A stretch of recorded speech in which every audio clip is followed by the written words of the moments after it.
শব্দবাজি ফাটানোয় লাঠিপেটা। কোচবিহারের পুলিশ সুপারের বিরুদ্ধে মারধরের অভিযোগ মানতে নারাজ এসপি দ্যুতিমান ভট্টাচার্য। তাঁর দাবি, শব্দবাজি ফাটাতে বারণ করা হয়েছিল, কাউকে মারধর করা হয়নি। রাস্তার ওপর লাঠিপেটা,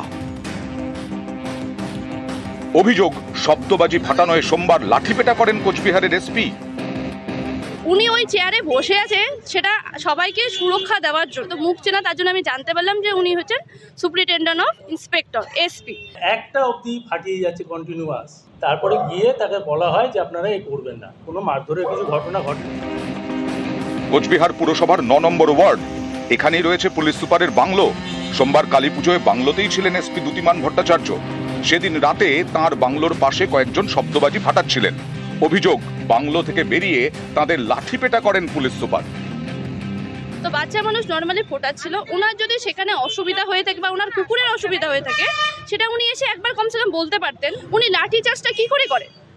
উনি ওই চেয়ারে বসে আছে, সেটা সবাইকে সুরক্ষা দেওয়ার জন্য। মানুষের বাড়িতে গিয়ে ভাঙচুর বা মানুষের বাচ্চাকে, বাড়ির বউকে গায়ে হাত তোলার জন্য নয়। অনেকেরই প্রশ্ন, শব্দবাজি রুখতে তো নির্দিষ্ট নিয়ম আছে, তাহলে পুলিশ সুপার কেন নিজের হাতে আইন তুলে নিলেন? থেকে তারা বাজি ফাটাচ্ছে বিভিন্ন সময় তাকে বারণ করা হয়েছে, আমার গার্ড গিয়ে বারণ করেছে। এই আমরা ভাবছি এই শেষ হবে রাত 10টা নয়, 11টা নয়, একটা অবধি ফাটিয়ে যাচ্ছে কন্টিনিউয়াস। তারপরে গিয়ে তাকে বলা হয় যে আপনারা এই করবেন না। কোনো মারধরের কিছু ঘটনা ঘটেনি। আপনাদের আমি দেখাতে পারবো যে আমার রেসিডেন্সের মধ্যে পর্যন্ত বাজি ফাটিয়েছে। এ নিয়ে মঙ্গলবার কোচবিহারের রেল ঘুমটি এলাকায় বিক্ষোভ দেখান স্থানীয় কয়েকজন। বিক্ষোভকারীদের সরাতে সেখানে যায় কোতোয়ালি থানার পুলিশ। পুলিশ পৌঁছতেই উত্তেজনা তৈরি হয়, চ্যাংদোলা করে সরিয়ে দেওয়া হয় বিক্ষোভকারীদের। পুলিশ লাঠি চালায় বলেও অভিযোগ।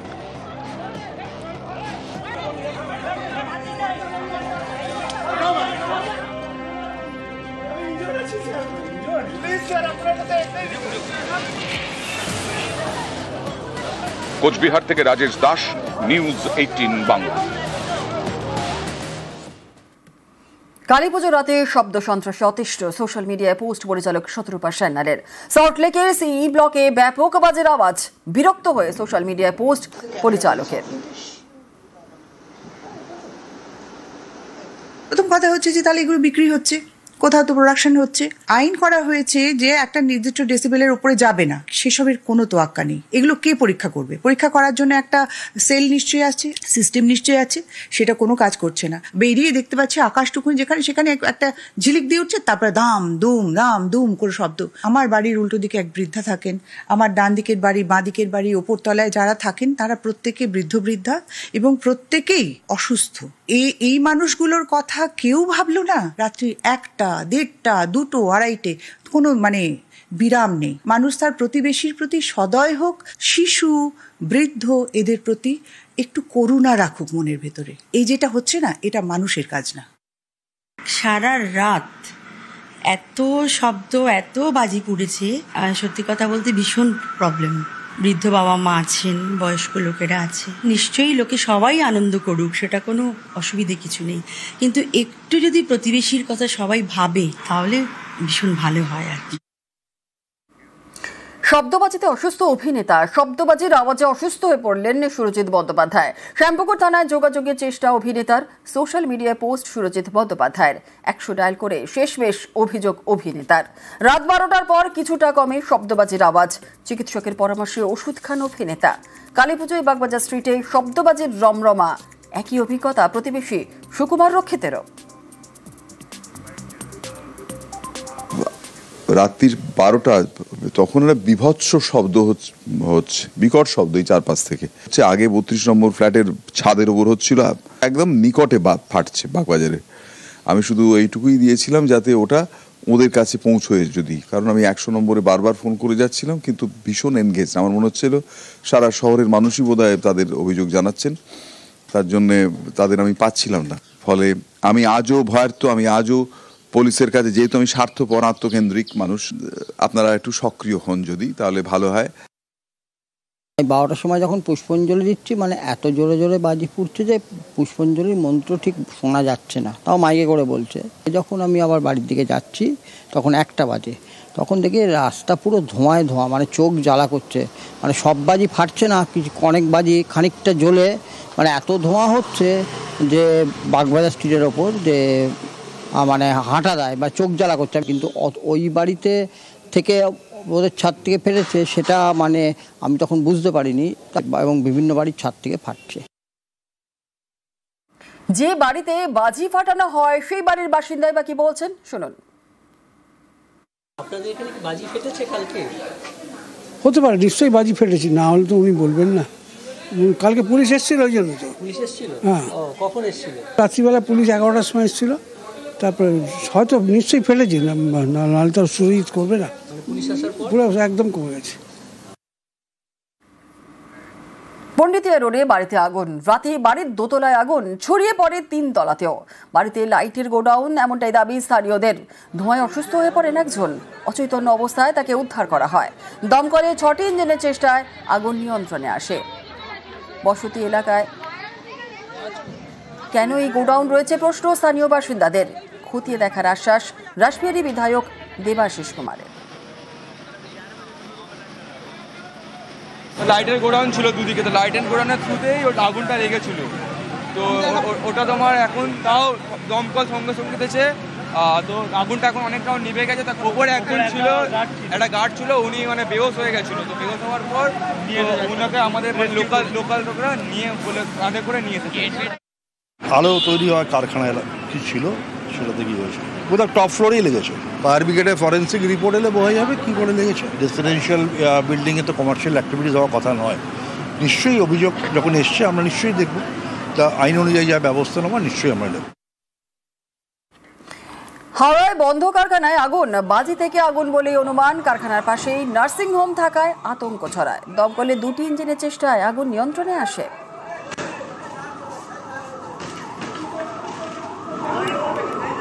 হাওড়ায় বন্ধ কারখানায়, সেই বন্ধ কারখানাতেই আগুন, বাজি থেকেই আগুন এমনটাই অনুমান। কারখানার পাশেই নার্সিংহোম থাকায় আতঙ্ক ছড়িয়ে পড়ে। দমকলে 2টি ইঞ্জিনের চেষ্টায় আগুন নিয়ন্ত্রণে আসে।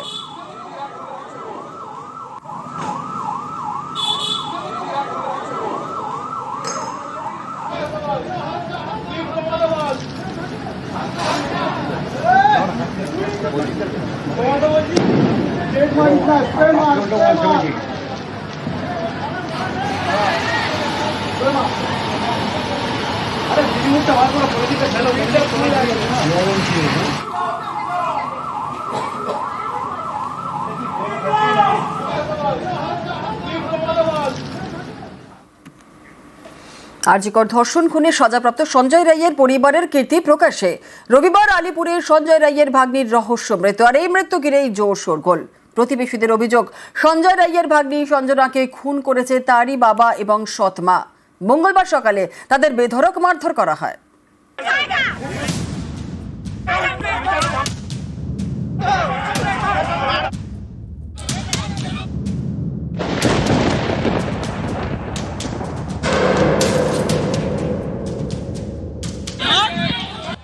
জুতো পেটা, চড় থাপ্পড়, চুলের মুঠি ধরে মার, কিছুই বাদ যায়নি। মঙ্গলবার সকাল 11:30 আলিপুর থানার অন্তর্গত ডিএল খান রোডের বিদ্যাসাগর কলোনিতে ধুন্ধুমার। এক মহিলা ও তার স্বামীকে বেধড়ক মার। এই যে মহিলাকে মারধর করা হচ্ছে, এর নাম পূজা সিং। আরজিকর কাণ্ডে দোষী সাব্যস্ত সঞ্জয় রায়ের ছোট দিদি, আর ইনি ভোলা সিং, সঞ্জয় রায়ের জামাইবাবু। এই ভোলা সিং এর একমাত্র মেয়ের রহস্য মৃত্যু ঘিরে তুমুল উত্তেজনা। প্রতিবেশীদের দাবি, সঞ্জয়ের বড় দিদি কয়েক বছর আগে আত্মহত্যা করেন। এরপর শালি পূজাকে বিয়ে করেন ভোলা সিং। আগের পক্ষের মেয়ে 11 বছরের সঞ্জনাকে নিয়ে থাকতেন। সঞ্জনা ক্লাস 5-এর ছাত্রী। অভিযোগ, কথায় কথায় সঞ্জনাকে মারধর করতেন তার বাবা ভোলা। রেগুলার রাতে বাংলা খেয়েছে, পড়াশোনা নিয়ে টর্চার, রেগুলার বাচ্চাটার উপর টর্চার করতো। এই বউকে কিছু বললে একটু ধাক্কাধাক্কি করতো, বেল দিয়ে মেরেছে না, ভরা বেল দিয়ে মেরেছে। হ্যাঁ। বছর 11 সঞ্জনা সিং এর ঝুলন্ত দেহ উদ্ধার হয় রবিবার রাতে। বাড়ির আলমারির ভিতর থেকে গলায় ছিল ওড়নার ফাঁস। এই মৃত্যু ঘিরেই জোর শোরগোল। প্রতিবেশীদের অভিযোগ, সঞ্জনাকে খুন করেছে তারই বাবা এবং সৎ মা। ও পুরো মেরেছে, মেরে আলমারিতে ওটা ঢুকিয়ে দিয়ে ওরা বাজারে চলে গেছে। এর আগে ওর মা গলায় দড়ি দিয়ে মারা গেছে, এইবারে বাচ্চা মেয়েটা মারা গেল। এটা পাড়ার মানুষের সমবেত একটা বিক্ষোভ, যেটা যেন তদন্তটা সঠিক হয়। মঙ্গলবার একেবারে ধুন্ধুমার, মারধর, জুতো পেটা কিছুই বাদ যায়নি। ঘটনাস্থলে পৌঁছে পূজা সিং এবং ভোলা সিংকে উদ্ধার করে পুলিশ। আমি ছিলাম না দিদি, আমি ছিলাম না। উঠে বললে কি করে বিশ্বাস করে নেব? একটা দশা দেখে তো বুঝতে পারে, চার ঘন্টা দেখে আওয়াজ বেরোচ্ছে না। ময়নাতদন্তের যে প্রাথমিক রিপোর্ট, সেখানেও কোনো রকমের কোনো ফাউল প্লের কথা উল্লেখ নেই। প্রাথমিক রিপোর্টে জানা যাচ্ছে যে গলায় ফাঁস লেগেই নাবালিকার মৃত্যু হয়েছে। যদিও এর পেছনে অন্য কোনো রহস্য লুকিয়ে রয়েছে কিনা, গোটা বিষয়টি ইতিমধ্যে তদন্ত করে দেখছে আলিপুর থানার পুলিশ। ক্যামেরায় সমীরণ বিশ্বাসের সঙ্গে রৌনক দত্ত চৌধুরী, নিউজ 18 বাংলা, কলকাতা। মা কালীর ভিন্ন রূপ, কোথাও দেবী কৃষ্ণকালী, কোথাও আবার ব্রহ্মময়ী। সিঙ্গুর এবং আলিপুরদুয়ারে কালী কথা।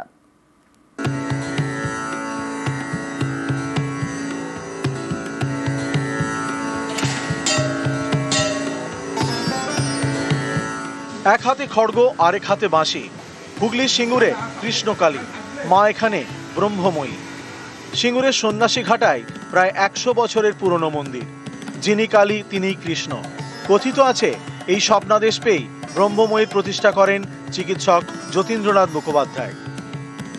আমাদের শান্তিকালী কৃষ্ণকালী, ব্রহ্মময়ী কৃষ্ণকালী। বলি তো হয় না, আমাদের বলি হয় না। আমাদের এখানকার যিনি প্রতিষ্ঠাতা যতীন্দ্রনাথ মুখোপাধ্যায়, তিনি তার মানস লোকে যে ছবি মায়ের দেখেছিলেন, সেই ছবি তিনি প্রতিষ্ঠা করেছেন। আমরা সেটাকেই মানে সবসময় অনুশীলন করে আসি। আলিপুরদুয়ারের দেবী ভুবনেশ্বরী, মাথায় সোনার মুকুট। আলিপুরদুয়ার শহরের অরবিন্দনগর, এখানে রয়েছে ভুবনেশ্বরীর মন্দির। দেবীর রূপ এখানে শান্ত। দুবেলা মাকে সকালের দিকে ভোগ দিয়ে, প্রতিদিন ভোগ দিয়ে পুজো হয়। সন্ধ্যার দিকেও একটু আরতি হয় প্রতিদিন। সেবায়তরা সারা বছর নিত্য পুজো করেন। প্রত্যেক অমাবস্যায় চলে বিশেষ পুজো। মায়ের গায়ে স্বর্ণ মুকুটে থাকে তো, যার জন্য অনেকটা শেপের দরকার, যার জন্য বছরে একবারই খোলা হয় ওই বাসের পূজার দিন। তাছাড়া এমনি সবসময় বন্ধ থাকে। আলিপুরদুয়ার থেকে রাজকুমার কর্মকার ও হুগলি থেকে রানা কর্মকার, নিউজ 18 বাংলা। বাঁকুড়া জীবন্ত কালী, বাড়ির বড় বউকে মা কালী রূপে পুজো। ইন্দাসের সাঁতরা পরিবারে বিশেষ কালী পুজো।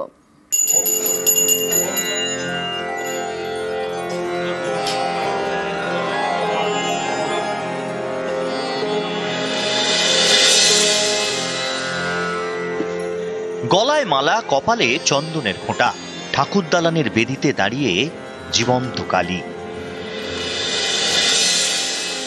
ইন্দাসের মির্জাপুরের সাঁতরা পরিবার, এই পরিবারে প্রায় 100 বছরের কালী পুজো। কিন্তু কোনো প্রতিমা নেই। মা কালী রূপে পুজো করা হয় বাড়ির বড় বউকে। 39-40 বছর ধরে দেখে আসছি। মানে আমার বাবাই হচ্ছে মেন, মানে বাবাই পূজা করে। হীরাবালা সাঁতরা, ইনি এখন সাঁতরা পরিবারের বড় বউ। 40 বছর ধরে তাকেই মা কালী রূপে পুজো করা হচ্ছে। দেবীর স্বপ্নাদেশ নিয়েই এই পূজা কিন্তু শুরু হয়। প্রতিদিনই কিন্তু এখানে নিত্য পূজা হয়ে থাকে। যখন ওই পুকুর থেকে ঘট নিয়ে আসা হয়, ঘট নিয়ে আসার জন্য বিভিন্ন পাড়ার মানুষ বা পার্শ্ববর্তী এলাকার মানুষ বা দূর দূরান্ত থেকেও মানুষ আসেন, যারা এখানে মানত করে গেছেন, তারাও কিন্তু আজকের দিনে আসেন। বাড়ির বড় বউকে জীবন্ত কালী রূপে পুজো, ভোগ নিবেদন যজ্ঞ। পুজোর পরের দিন ঘট বিসর্জন করা হয়। বাঁকুড়া থেকে দেবব্রত মণ্ডল, নিউজ 18 বাংলা।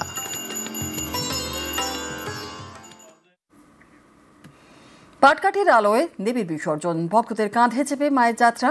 কাটোয়ার মুস্থলি গ্রামের বোলতলা কালীর বিসর্জনের এই রীতি 100 বছরের পুরনো। আলো নিভিয়ে দেওয়া হয় গ্রামের, আর পাটকাঠিতেই আগুন দিয়ে এগিয়ে চলে শোভাযাত্রা। আশেপাশে গ্রাম ঘুরে মন্দির সংলগ্ন পুকুরে হয় প্রতিমা নিরঞ্জন।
সারা রাত মশাল জেলে বিসর্জনের শোভাযাত্রা। পূর্ব বর্ধমানের মেমারির আমাদপুরের ছবি। শতাধিক পুজো হয় এই গ্রামে, তাই কালীগ্রাম নামেই পরিচিত এই গ্রাম। 400 বছরের বেশি সময় ধরে বড় মেজো সেজো ছোট মায়ের পুজো হয়ে আসছে এইখানেই। গ্রামে ঢুকলেই প্রথমেই প্রায় 20 ফুট উচ্চতার বড় মায়ের দর্শন। আরও কিছুটা এগোলেই প্রায় সম উচ্চতার মেজো মা, আর তার আশেপাশে রয়েছে সেজো মা আর ছোট মায়ের মন্দির। কালী পুজোতে প্রতি বছরই মেতে ওঠে গোটা গ্রাম। নজর কাড়ে কিন্তু বিসর্জনের শোভাযাত্রাও। সারা রাত গ্রাম ঘুরিয়ে তারপর হয় প্রতিমা নিরঞ্জন।